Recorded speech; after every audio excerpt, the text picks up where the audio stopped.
Well, we have certainly learned, if nothing else, from studying climate change, that the level of complexity and the connections are just truly staggering.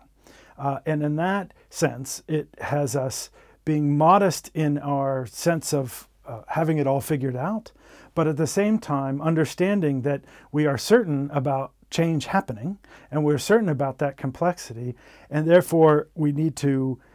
take steps that account for those complex interactions, ones that kind of, no matter how it plays out, we have in some sense, a no regrets about how we've approached it. So that means whether it's our political institutions, whether it's our built environment, whether it is how we plan and live in our communities, we need to do that in a way that is flexible and resilient and assumes change and variability rather than stasis.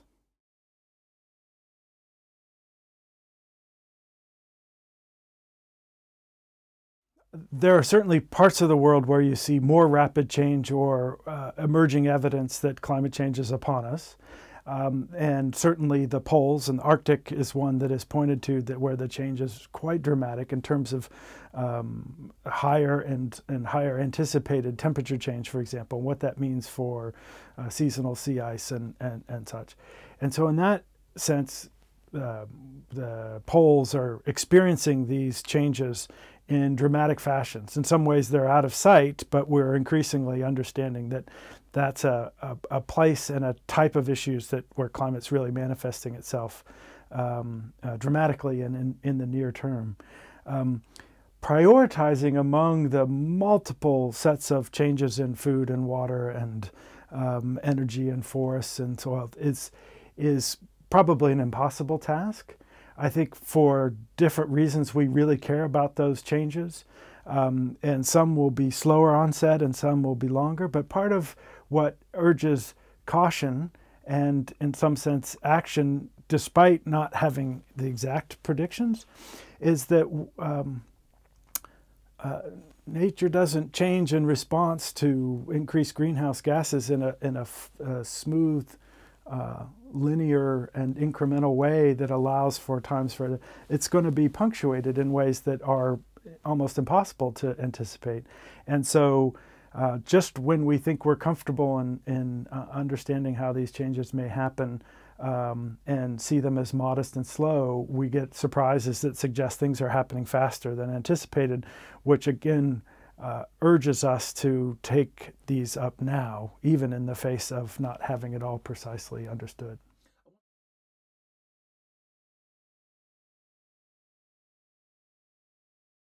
Well, for the first time, this fifth assessment includes a chapter on human security and what climate change is going to mean for human populations quite explicitly.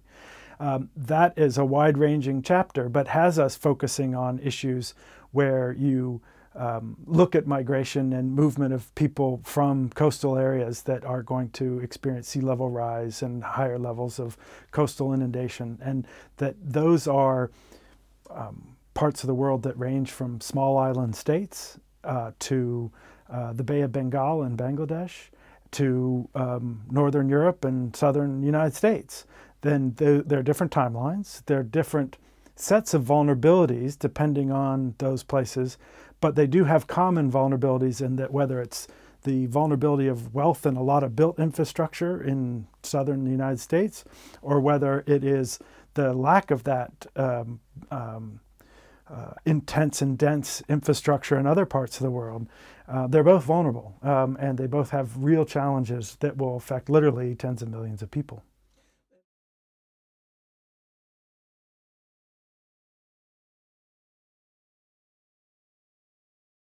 One of the developments that may come as a surprise to some is how climate change will actually have add a new dimension to the geopolitics in terms of what it means, relationships between states, often around resources, but resources and the responses to them. So whether that's in transboundary water and the sharing of waters that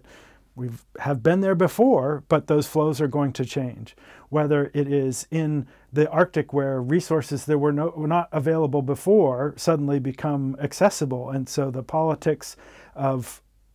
getting those resources, moving those resources, new transportation routes, those are going to be significant in the economic and the political context and negotiations between countries that we're just starting to appreciate. And then the temptation to go down the route of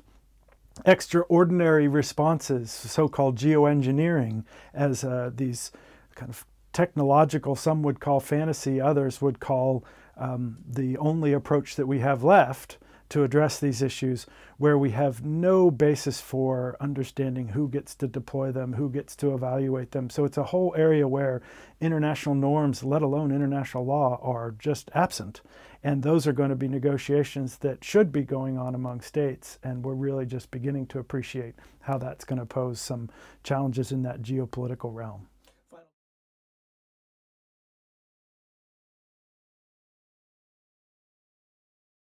The Intergovernmental Panel on Climate Change is an attempt to get an international group of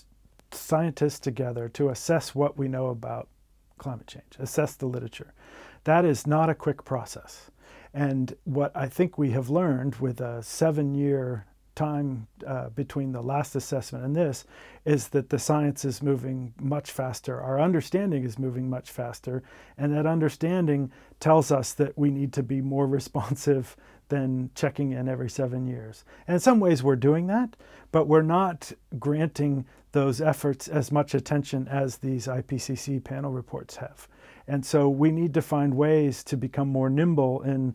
adjusting our understanding of what we know and then taking into account serious dialogue for how we respond to these changes in ways that it's the same enterprise, but looking at ways to do that in a fashion that responds to the timelines of change that we're seeing, and apply that to how we assess and understand those changes.